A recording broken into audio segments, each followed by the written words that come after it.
I mean, maybe have a word with the Chain Devils? A word with the Chain Devils. Hey, you're trying to get help from a demon. Don't think you're above it. Yeah. All right. So, shall we get a little closer then? I'm kind of wondering, I mean, if we don't have to make a mess, then they're gonna notice if I try and climb down there. That's all I'm saying. And just before I forget, I'll relay the information about the disturbed rock and the fact that, hey, looks like something big was dragged here. About With a 9, some you're time not ago. sure. You're not really sure how long. I did. Been see your yesterday, investigation. folks. I don't know.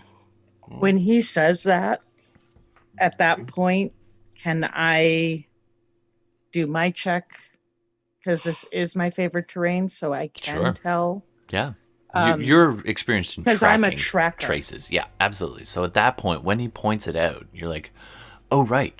And so you can go ahead and roll either investigation or survival. And this is your favorite terrain. It's usually my survival, because I've got double proficiency on it. Mm-hmm.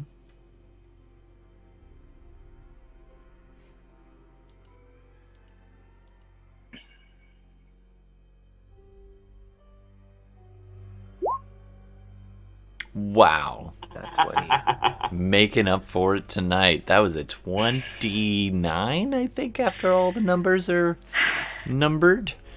Yeah. Okay. So this is what I'm talking about, the difference between perception for me and survival. Just saying.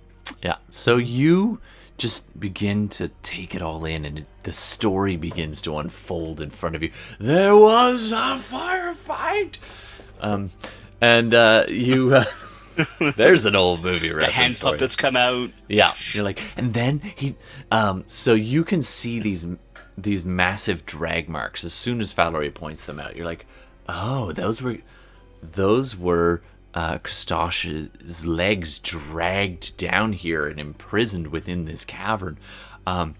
You can see where they scraped along the wall at one point, like dislodging a few rocks. You can see that they actually damaged some of this wall to make it a bit wider so that he could come through here and get dragged down this drop and then imprisoned below. You can also pick up these large, they're not like footprints. You see other small prints going through. You see, with the nat 2029, you see some bone devil footprints, the strange kind of four-toed bird-like claw marks of the feet kind of giving away their gait. You also see this chained slithering marks of the chain devils, scratches along the rocks as they steady themselves and move, sort of like Dr. Octopus down and around. You also see these weird, somewhat oval, but mostly circular, heavy duty dents. They're probably a good 2 to 3 feet in diameter each. Large oval type. It's not a footprint. It's almost like somebody put a pillar down and then another pillar about 10 feet away and then another one 10 feet further along, and it's right down the middle. Kind of where where Kawst's drag marks were. There's something else down there that left these weird marks on the floor. You see also little smaller chain marks and etching marks extending off down the right side, the path you haven't gone down. And you don't pay much attention, but you do see that way has been traveled. Not recently, but it has been traveled. So just so I can, out of game, just so I can understand, were you saying like that I was picking up that this particular demon lord is named Kawst? I'm saying Kostach. I think it's Kostechi is actually what it is, but I'm saying Kostach is the demon lord's name. Pistachio. Now I want Okay, pistachio. Kostosh. Kostach. We'll put a Kostach's long Maw. A on that. Kostach. Yeah, Yeah. my name's Kastash. That's good to know. You All right. can tell that when he came in here, he was not under his own power. Right. Okay. I'll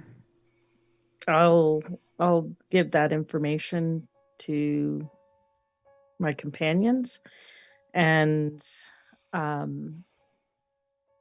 based on the information, I'm wondering if we can go around.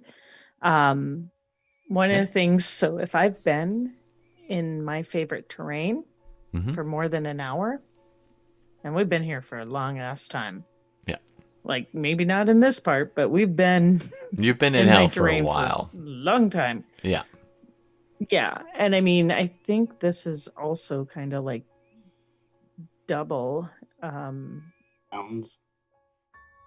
It's kind of mountainous. Yeah, I that'll don't work. know. Your call. It's cavernous, but yeah.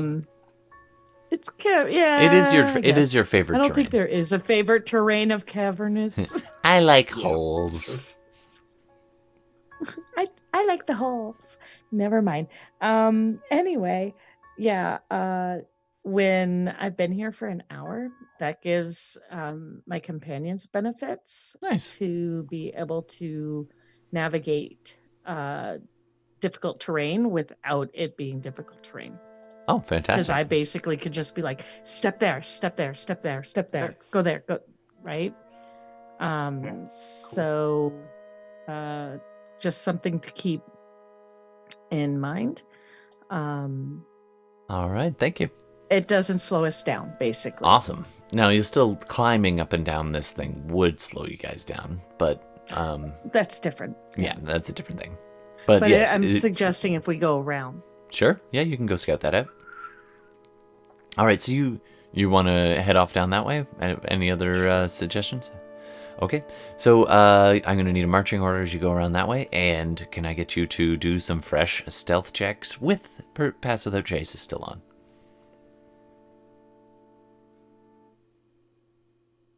Well, actually, you know what? I can let you haven't technically broken stealth, so just let me know what marching order you're going in is really all I need. I think I'm going not first, but I'm going first. Yeah. I'm definitely All right. ahead of I'll go the last. group. It does look like there is a small crack or crevice heading further due north, extending further up between some rocks, and it gets quite narrow. It's only about 10 feet wide and maybe 15 feet tall. You're not quite sure where that goes. You do hear the various sounds of the devils and stuff off to the left as it wraps around, and you see it widen up again, but not so wide at this point, as it wraps around and then begins to descend in a more gentle pattern around to the left. As you make your way around this massive, or around this curve, and again, it gets a little lower here. It was down to about 50 feet in some places. Right about now, it's getting down to about 30 feet. And as you descend around this pattern, the ground is smoother and an easier curve, but the ceiling gets lower and lower until you finally get down to kind of down around this way, carefully walking, being really careful. You can move a wee bit quicker there. Not Fenris first, sorry.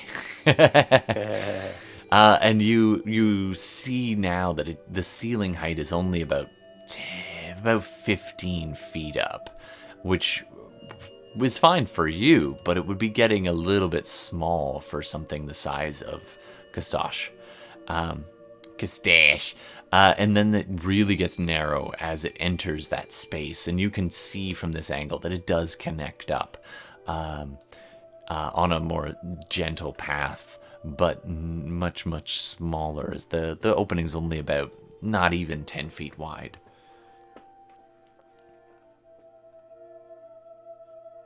Awesome.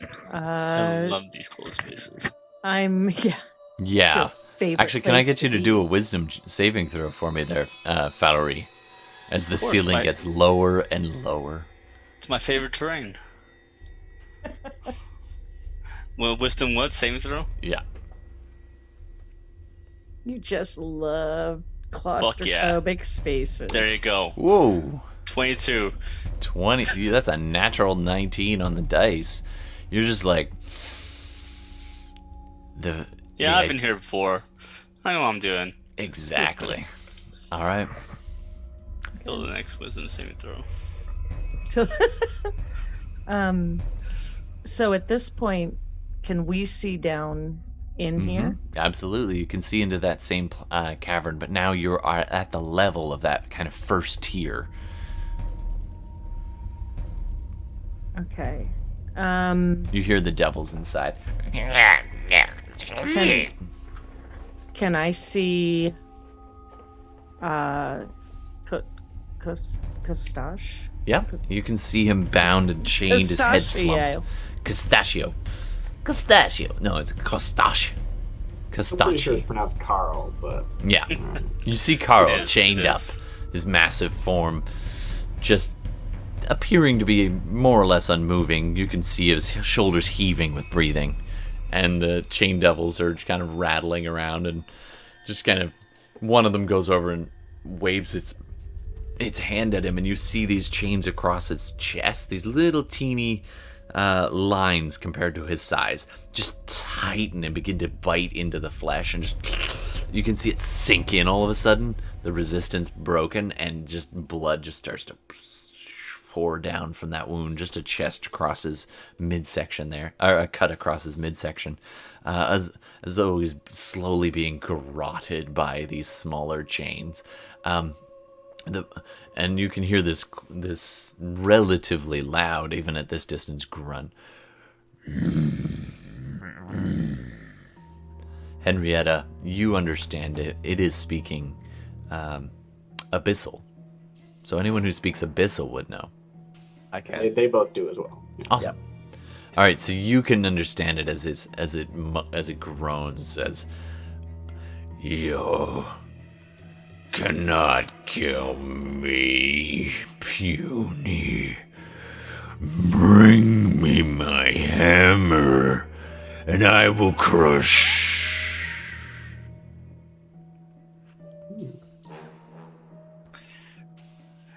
Okay. I don't understand shit, so. Yeah. At Falorie's that, like, what the hell was that? at that, can I look to see if I can locate said hammer? Do a perception check for me. God, because this is my favorite thing to do. Come on, not 20. You got it in you. You got it. Come on. Oh, there it is. You can't sweep that good dice. Awesome. That's like Babe Ruth pointing at the stands and then clubbing himself in the back of the head. For those listening at Just home, say. that is a nat 1 for a grand total of 2. Dos. I love it when the dice tell the story.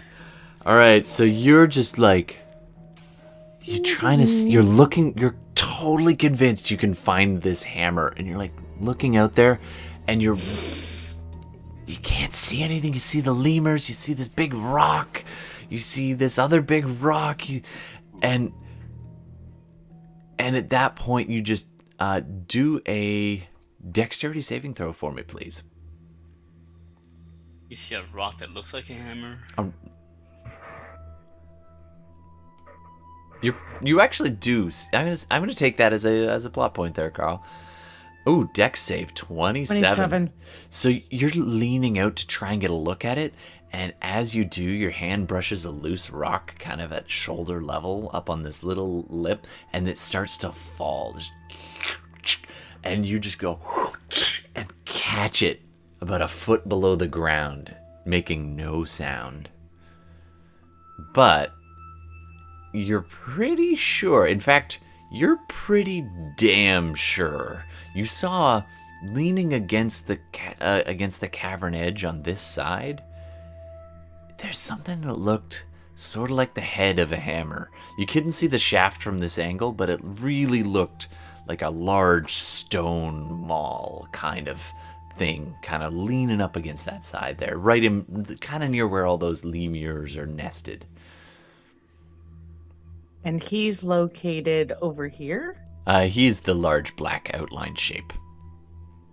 Yeah. Okay. All right. I'm gonna share this in particular with Falurie, but with all of them, but mostly with Falurie. Just so you know, 'Cause- that stone you saw is probably the size of like a dining room table. But he's a very large creature. Gotcha. But it was stone that didn't Now- match with the surroundings. It looked somewhat worked. Again, you couldn't see the shaft from this angle, but it's a pretty extreme angle. And there's a bunch of lemurs just kind of scrambling around over there. Not lemurs, lemurs. Should I go in closer and take a look? Also, the other thing,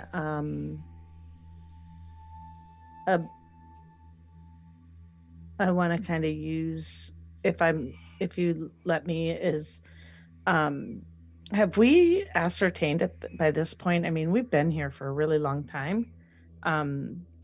Do we have the knowledge that these creatures, like in particular the Bone Devil and the Chain devils, yeah.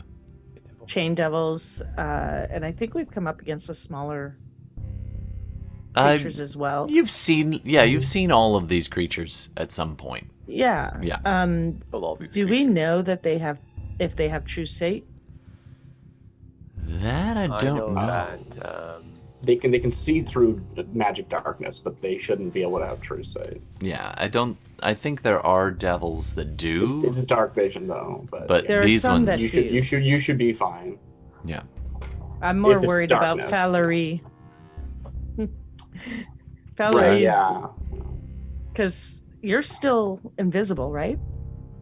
Well, I will be when I decide to. Yeah, I don't Right know now how I'm long not. that lasts. Freaking but- shadow monks. Because I'm gonna choose to be invisible today. I use an action and go poof. Well, Poop. here's my idea. Here's the plan. I'm thinking we get, if Valerie could get over there, get the hammer, somehow stealthily get that to him at a coordinated time where we all get the drop on them. Maybe we can take care of this quickly. Isn't the hammer the size of a dining room table? Like the head of don't it even looked know. very large. Yeah, It's but hard to you've tell from lift- this angle, but You've lifted bigger. Did she lift Ste- something really massive in a... Stealthily? Okay. I didn't say it was a well-laid plan. I said it was a plan. Eh, I'm willing to try it out. all Either right. that or we try to release him. How about I go a little closer and maybe get a bit more I information mean, on the hammer? technically, you could just you don't have to lift it per se. You could drag, right? Yeah, that might take a while. Yes. It looks like I mean- a lot of crap in the middle there. I mean, I could. Maybe we take these things out and then we, free him and get him his hammer. Well, then we better pick what we're gonna take out first. What's our biggest threat? I think the chain. Because if they get us with that thing, we saw what Ben Kum could do with it. Yeah, the two chain devils and the bone devil. Those three are the main threats. Let's just take them out quick. And by the way, when she says Ben Kum's name, she just there's a little twitch. Mm-hmm. Noted. There's no negative tone or anything, just a little twitch. Like, It's a sore spot. Do I know if any of these creatures, be it lemurs, bone devils, or chain devils, on their resistance to fire? Most of them are going to be pretty resistant to fire. I just had to ask. I just had to ask. Yeah. Some of them are even immune. Yeah. Pretty much any of these things are immune to fire, practically, it seems. Oh, Falurie knows what he's gonna sell at the next market. I brought it all the way to hell. I don't know why it's not working. All right. Stupid necklace of fireball. Yeah. So, It makes and pretty colors. I do let them know that as soon as we're in position, to kind of activate our whatever plan we end up doing, the pass without a trace will be gone. All right. Yeah. So So what get if where I- you gotta get. what if I go here? That way I can be invisible and fly myself here. Well, And- technically, it's not open to the sky. Where you see walls kind of extends up to about maybe 30, actually, probably closer to 45, 50 feet up is the max, but it kind of comes together and it narrows at the top into kind of a point. And so it's kind of, you could maybe get up and over that lip there and kind of try to drop back down again, but it would be also a little bit of flying beside it to get around it in certain areas. But if you're invisible and stealthy enough, you could fly above these things and try to come down. yeah, let's try it. All right, I mean, go ahead and begin. Point out where. Go ahead and move yourself where you want to go, as the shadow monk invisibly just goes into the room. So you leap into the air. You go kind of hovering as close to the ceiling as you can, as you kind of flap your wings without brushing them. You get down and kind of manage to kind of grab onto the stones there. Can you do a stealth check for me, please? yeah. You are technically within 30 feet of Darmita, so you still have pass without trace. 29.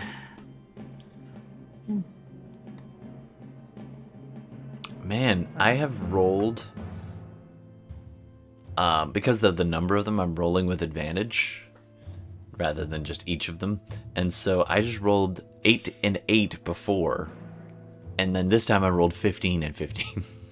So, but that does not beat your 28, unfortunately. So, or 29. So you managed to just kind of wedge yourself in monk style, just one leg against one stone, the pressure keeping one against the other. Your pressure keeping you aloft above this lemur as it's just like, just like not even 10 feet below you as you're like above it. It's a little bit of Leon the professional just into place there. Okay, what else? Fenris, what are you going to do? I am. I think as they're preparing to fight, right? I am thinking of a spell that I'm gonna use.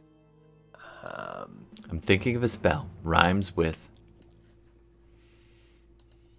Yeah, I got that. I have a couple spells in my mind. I'm gonna let them get into position. Maybe let Henrietta go first before Sure, me, and then absolutely. I'm gonna land on a spell. Henrietta, what do you want to do? Yeah, Henrietta's been quiet and thinking while people have been talking about this. She still doesn't really think this is the best plan, but doesn't really see any alternative that is going to happen, I guess. And also has sort of convinced herself that once this demon is free, everyone here is probably going to get just killed anyway. So she's just been doing a lot of like internal thinking, like what alternatives are there, what could I do, and to the point where she has not like come up with any plan, right? Okay. But, like, Can Can you do a analysis wisdom paralysis, saving throw for me? Internal debate. Sure. That has a +6 to it, but it's still only 15. Oh, +4? Oh, it's +4, sorry. Oh. It's 13. Okay, 13 is a fail. As you're sitting there and you're hearing Castagio, whatever his name is, kind of murmur whatever you in want. abyssal. And now that you can understand it, you realize you've heard something very similar words, but you didn't know that they were words before. In your head, from your helm.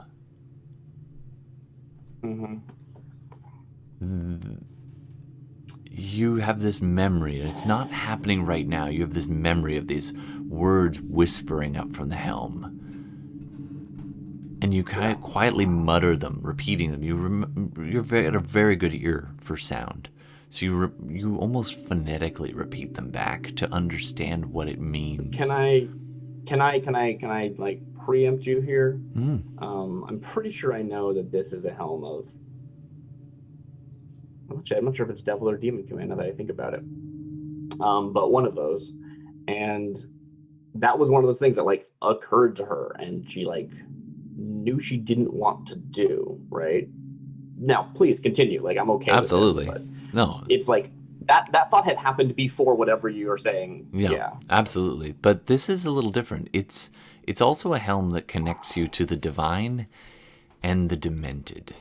Half of the helm is a conduit to some kind of celestial power that has whispered to you benefits in the dark. Yeah. And then the other side whispers perversions in your ear at random. It's very distracting. But fortunately, you haven't until now known what the words were, just that it was this. That's true. That's a good point. And so now you can understand those whisperings, having cast tongues on yourself, and you can hear the following.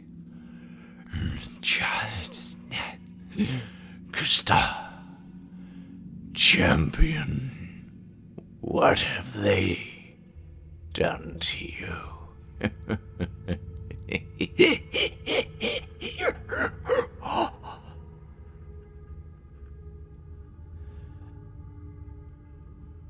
How you have fallen.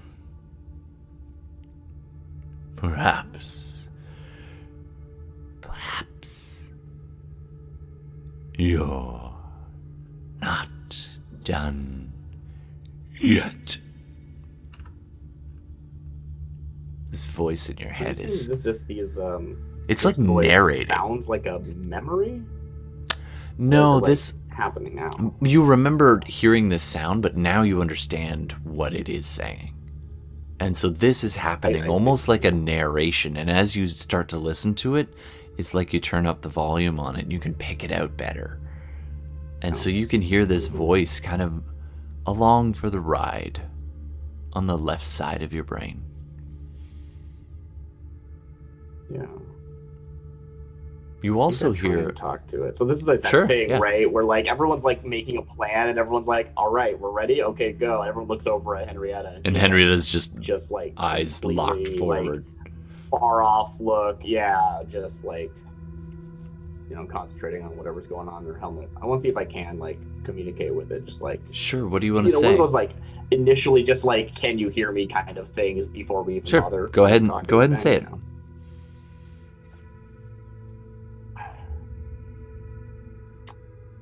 Yeah, I mean, I guess I'm thinking. I don't know if that, that's what she's doing anyway. Can you hear me? I can understand you.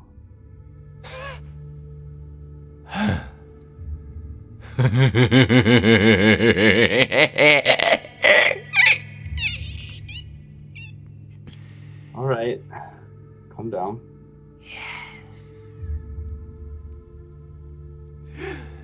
You can understand. The weakling now does find.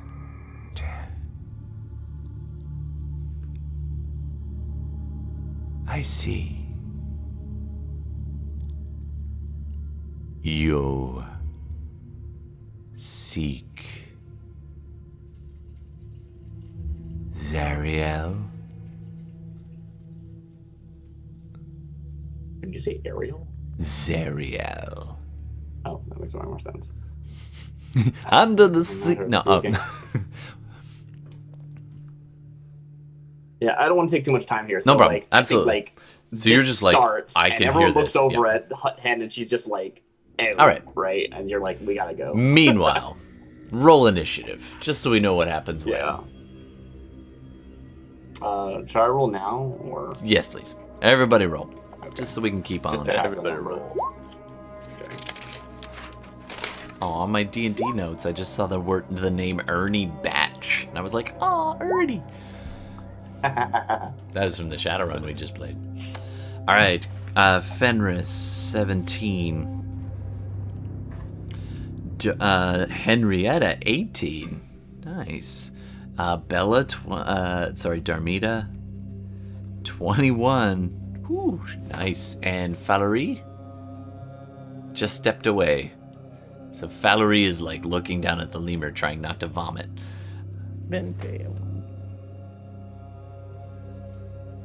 Falurie, sorry about that. Falurie, can you roll initiative, please? Yes, of course. Sorry about that. Just, That's all right. Gotta do what you gotta do. Initiative 12. You're above this lemur, and this stench coming off of this thing of rotten flesh is just like, oh, you almost throw up in your beak, and that's what throws you off. All right, all right. So top of the order, Darmita. What do you want to do? They have not. Oh. They don't appear to have noticed you. Okay. Are you gonna wait for Falurie? You don't know where Falurie is now. You can't see him. Or her, rather. Ay. You're welcome to delay if you want. If I do that, boy, oh boy, I'm gonna kind of fuck myself. I feel like the first time an attack is made still should count as the first round, right? It Like, does. for your ability. I- No, I'm talking to the GM here. Like, you know. Rules. I mean, I don't know. I All right, agree what with do you you want? personally. What do you want to do? You can delay. I'm gonna, the You notch the arrow. You're ready to go. But what do you want to do? So I'm gonna. Can I stealthily do my bonus action and do Hunter's Mark on the? I think this one here. There's a. Which one? Is a chain lemur. devil? The chain No, devil that's a is lemur. here and here. Oh, okay. And then there's the bone I devil. think I see. You won't be able to stealthily do it though, right? Like the moment you put a hunter's mark, they're gonna know. That's they can probably sense that kind of malice. Oh, yeah, because they're like magically attuned. That's a good point. Right. Okay. But you're welcome to put it on them now if you like, or you can delay. We're gonna have to move on. I'm gonna hold off. Okay, and Henrietta. I'll just knock my arrow. Fair enough. Okay. Henrietta.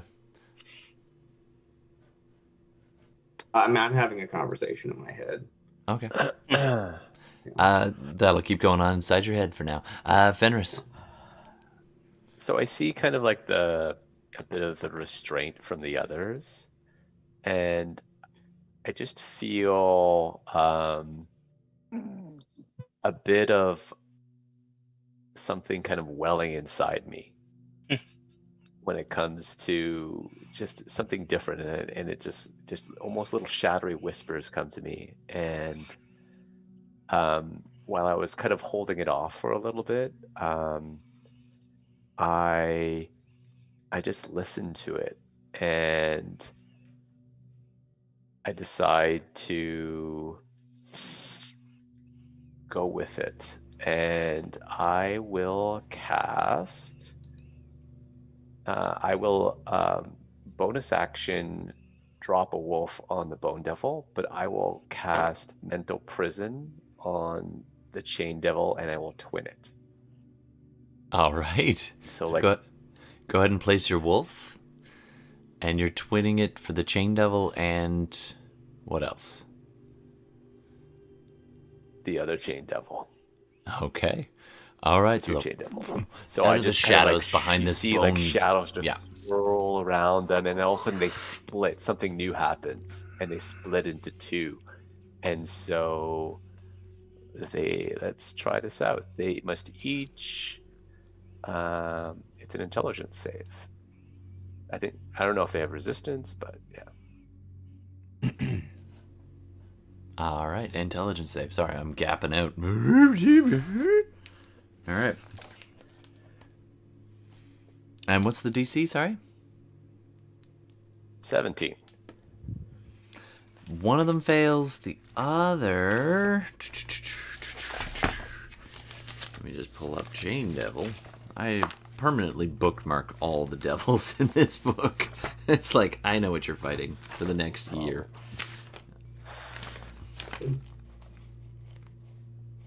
You would think I would anyway. I know But that's about Chain Devil. yeah, you remember the last time you I fought. remember Chain. them being very intelligent, but you never know. I know the Bone Devil's intelligent, so I avoided him. Yeah. All right. Sorry about the delay. I should have had that all set to rock and roll. Chain Devil. Also, We are close to the hard Todd, stop. Yeah. just We got 12 minutes. I have 12 minutes to kick your Yeah. butts. That's okay. All right. They Probably both fail. Include in outro in that time though. Yeah. Do you want me to do a roll for damage for each, or No, they're both the same. just As these shadows just. so? Does that do damage? Oh, I thought it only did damage if they moved. Okay. No, it starts off. They so would this action then trigger mine? Because I forgot to actually give a. I guess I was just holding for, well, what I thought was Falurie to do what she Fenris was just gonna shrugs do, past but- you. Is like. I think it is fair to do it if you Yeah. think that's what Darmita would do. I mean, That's fair. I guess she was waiting for. She Yeah, was well, trying to something. be restraining herself. Let her. All right. Somebody try to get something in And he's just like beforehand, out of the but way. it didn't. All right, 22 damage on both of them, and the Bone Devil Yes. is just the shadow of the wolf comes padding out of the dark right behind it. All right, coming up next we have. So it rose a 14 intelligence, and so just to describe it a bit, Yep. again, what they see is just kind of a curtain of shadows swirling around, and then all of a sudden they turn into hundreds of wolves and shadowy wolves and forms and gaping maws. Yeah, Literally gaping hundreds maw of was the word of the amber night. eyes looking at them. Yes, gaping maws, biting and rending them, and they are restrained. They can't see or hear beyond the illusion around them, and their speed is 0. Wow, this is the same one you did against that other thing a while back, but you twinned it, right? Yeah, now I twinned it, so I just spent 6 sorcery points to twin it. But they are both And- encased in this illusion, sort of illusionary. It's in their mind, being just torn at. Yeah. And they both just drop the dice and halt, and their chains start flicking and flashing and swinging around, trying to defend them, and cursing. And the Bone Devil kind of stops what it's doing and turns towards them. It's like, "Hey!"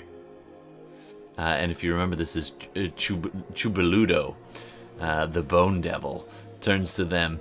I honor the suggestions by our chat. Chubaludo turns and says, "Hi! What's going on?" Okay, coming up next. Finally, Falurie. Hey, can we call him Chubbs for short?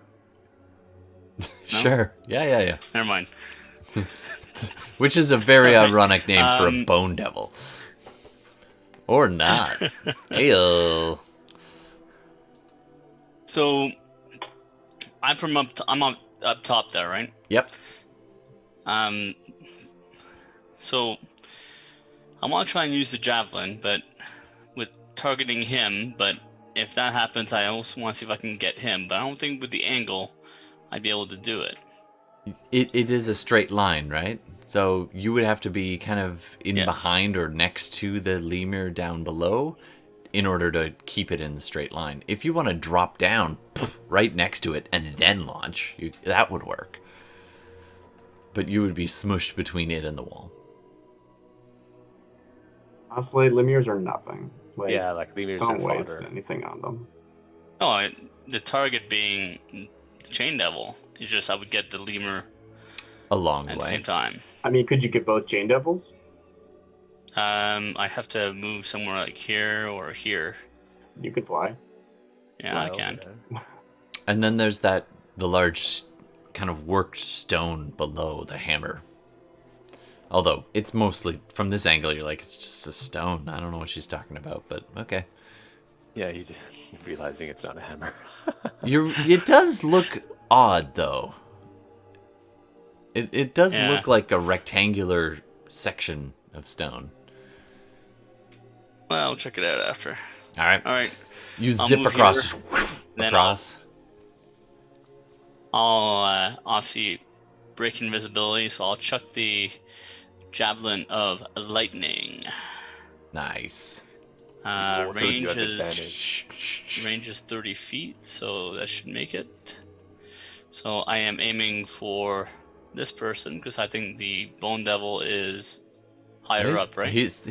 No, he's not. They're all about the same height, so you could try to get all three of them. Go for it. Hit all three of them. Well, then Can I'm I aiming. plot point something here? Absolutely. When you throw this, I'm not exactly sure what the lightning javelin is, if it turns into a lightning bolt or how that It works. does. But I would love it if it had a thunderous explosion that knocked things back when it hit them. That just sounds cool. Also, I'm winking at Gordon right now.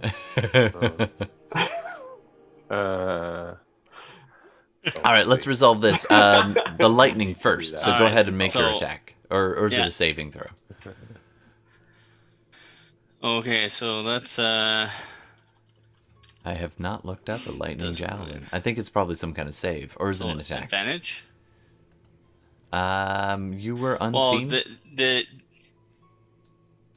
somebody said I had advantage, but You're invisible, so you should, yeah. Yeah. No, it's not that. The chain devils are restrained, so you have advantage, Oh, right. and they have disadvantage. Oh, you are so lucky because that is a nat 1 and a 19. yep. So each creature in line, excluding me and the Bone Devil, must make a DC 13 Dexterity saving throw. It doesn't hit the Bone Devil from here? Well, I should, but Oh, I see. it's the It's the other Yeah. two. I get you. Okay. DC 13, you say. All right, let's see. That is a fail. They should have disadvantage on that, right? From restrain, yeah. And No, they don't automatically fail. That's paralyzed, I'm thinking of. Okay. and Yeah, that it's is disadvantage. they both failed. Nice job. All right. So all you guys see is this little flicker of motion, and then just the bird woman appears and just launches this thing, and it just, as soon as it leaves her fingertips, it just turns into this brilliant white yellow bolt of lightning. Just the whole room lights up with this flicker. Everyone is momentarily shock blind as it blasts out, just tearing through both chain devils, the sparks arcing all over them. And in fact, because they're metal, it actually tracks along their chains as well to various points. So you even see the Kosch goes as some of the shocks, some of the chains are attached to him. Some of the chains actually extend upwards into some of these lemurs. They were chained, leashed to these lemurs, and a weird arc of sparks extends off of this, a little thinner than the main bulk, but you can see these things just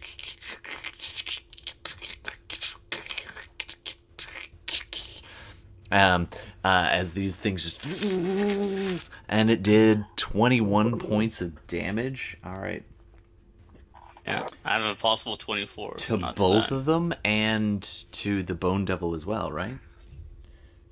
That's correct, providing that the 19 hit, I guess. know how 19 that will just hits. And I mean just. That was its AC. Well, the Bone Devil would roll a dex saving throw, right? Yeah. But it did actually save. I think so, yeah. Oh man, I'm rolling garbage for the enemy tonight. That's a 5. Plus 3 is 8. okay. It fails. So all of them failed and took the shocking damage. At this moment, you're all just watching these sparks just all over them, and you see them arcing along the chains, and you see them arcing up over that. One of the chains was attached to that hammerstone. And all right, up next, it's their turn, and the jig is up. So at this, Do I? oh yeah, you get to resolve. Go for I it. get my Yeah, Darmita. yeah. So This is why you don't let your players have a can't surprise do round. yeah, I can't do my bonus action because I did a held action, Mhm. but I did read the description again, and I held my action to do an attack, and because of that, I should still get my 3 attacks. Yep. Yeah, that's fair. According to the Dread Ambusher. Yep. Absolutely. So, but I don't get my damn. But that's okay. Whatever. So, deck number. So I'm going for this Kostosh, the guy guy right here. Just a bit of housekeeping. Kostosh Yeah, I'm going for also the failed one his deck save closest to me. and chose to mean- succeed. Anyway, which So one? I'm going for the one closest to me over here. Absolutely. Is that advantage? Yep, it has Because advantage. he's restrained. Absolutely. That's a 31. That's a crit. Oh, damn. Mm-hmm. Okay, go ahead and do some damage. Wow. Yeah. It's not Hunter's Mark, though. Yeah. Yeah, so you don't get that bonus Hunter's Mark doubling. So it's 14. I'll just resolve all of it. Yep. Yeah. I mean, is he? I guess he's still standing. Yeah, I'll still just standing. nail him until he's gone. Okay. That's a 16. That doesn't 16 hit, does but I get barely my. hit. Actually, it does. It just hits. The 16 does hit. It does. AC 16. You guys Okay. keep just paying as the All right, arrows so like that's another. and sticks in. You see it sticking out between some writhing chains that are binding across, and just these creatures. All right. You can see a little bit of the flesh scratched and torn underneath this devilish looking face, but mostly it's just wrapped in chain after chain after chain. Oof. All right, and 30 And- that might hit. And 13. A 30 might miss. 30's you got it. I understand. Let me check. You know, And so, yeah, okay, that's another 13. Oh, that is 70 points of damage in a round. Okay, yeah, and that's your And turn. that'll bring us to the end. All right. that's my turn. So as the flash of the lightning fades and the arrows go flying and the shadows are enveloping, as the flicker of the lightning eventually fades and the javelin is now stuck into the bone devil, it's just like... and it yells out, and the rest of them kind of leap into action. The restrained ones kind of writhing and flailing at these unseen to you or very dim shadows, so they're not going to be too effective.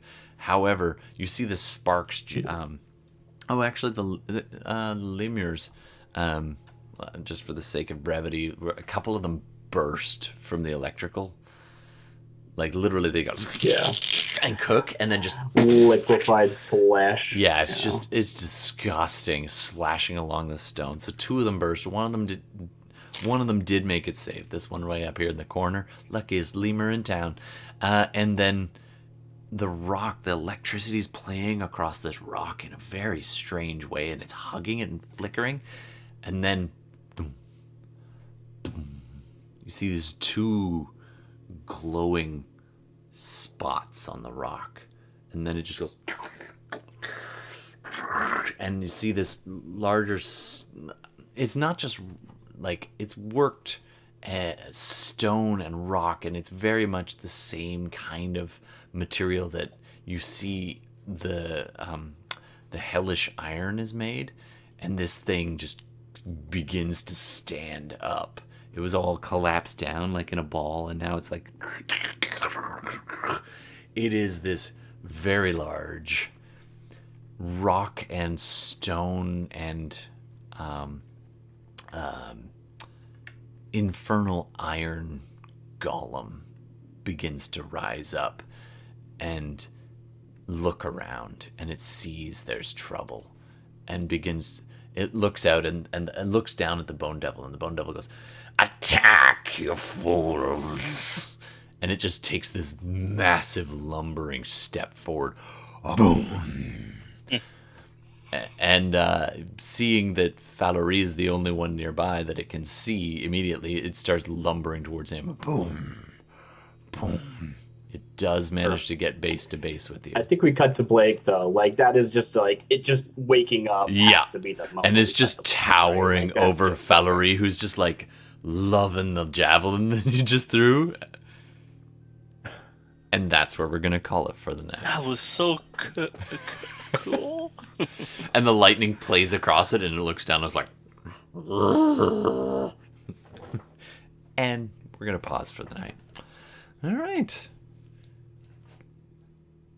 So, that did not go as I thought. Yeah. Chain devils didn't disturb like their proximity, did they? But I guess we can resolve that next time. We're going to resolve that next time. Okay. Next time. Yeah. So, thanks very much for playing, guys. That was fun. I'm sorry we couldn't go longer. You know me. I want to keep going. But I also have an early start, so I should probably get to sleep. But thanks very much for playing. And thanks very much, Internet, for watching and listening after the fact. Don't forget, if you enjoy our games, tune in every Thursday. We do Shadowrun every 3 weeks or so, I think it is. I don't know, something like that. Every 3 weeks we do some Shadowrun, and otherwise we do some Dungeons and Dragons, playing some Hellscape. I want to say, Gordon and Darcy, it was fun to see you guys have that moment. I think that was my... I don't know, you're gonna pick an MVP for this game? I don't know. I think everybody had a good moment or two. Also, anybody have any name suggestions for tonight's episode?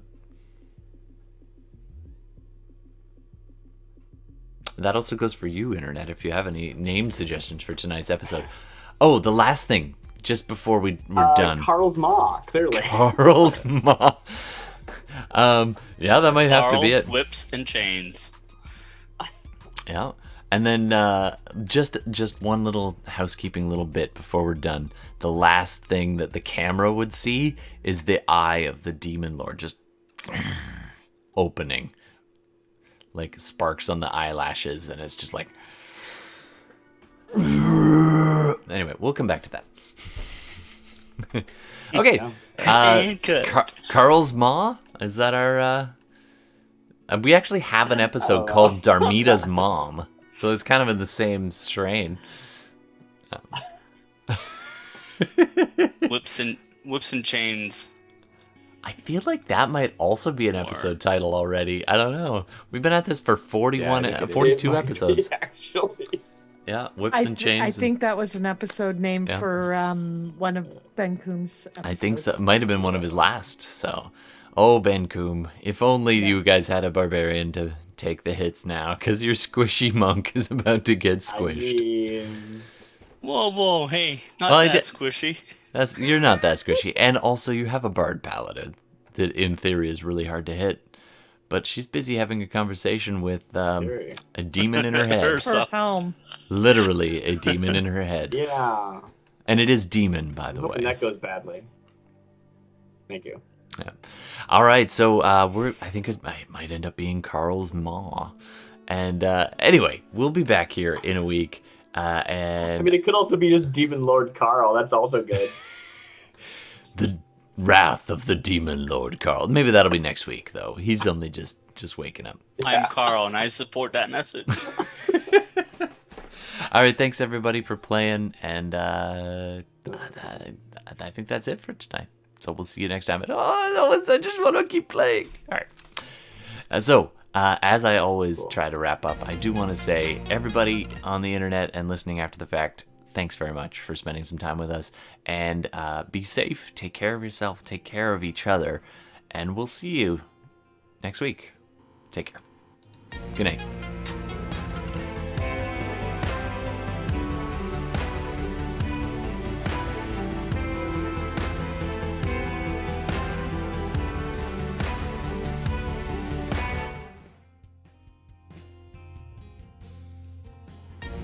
SideQuest Live. Thanks so much for tuning in. We try to record all of our games as much as possible, whether that's Dungeons & Dragons or Shadowrun or another tabletop role-playing game. Just a quick side note about all the licenses and copyrights involved. Our music is all Creative Commons attribution music on our live stream video feed or YouTube replay or Twitch VOD. We always attribute each individual artist, so be sure to check out those individual artist attributions. Lots of love to so many people who make their work available so that we can do what we do. So thank you. It influences our game. It makes it immeasurably better. So much appreciation for them. Let's not forget the makers of the games. Dungeons & Dragons is copywritten by Wizards of the Coast. They own it. They make it available to all of us to play, and it's wonderful. We are in no way affiliated with them, and nor do they endorse this podcast, but we are very appreciative. The other game we often play is Shadowrun, which is Catalyst Games, and again, we are not affiliated with them and they do not endorse us, but we really appreciate their game and we hope you appreciate our game. Thanks so much for tuning in. Don't forget to check us out on Instagram and Twitch and YouTube and watch for those live games once we're streaming them out. And of course, we do accept suggestions for names, so please hit us up on Instagram and name our stuff. All right, thanks so much. I'm Todd, and this has been SideQuest Live. We'll see you again soon.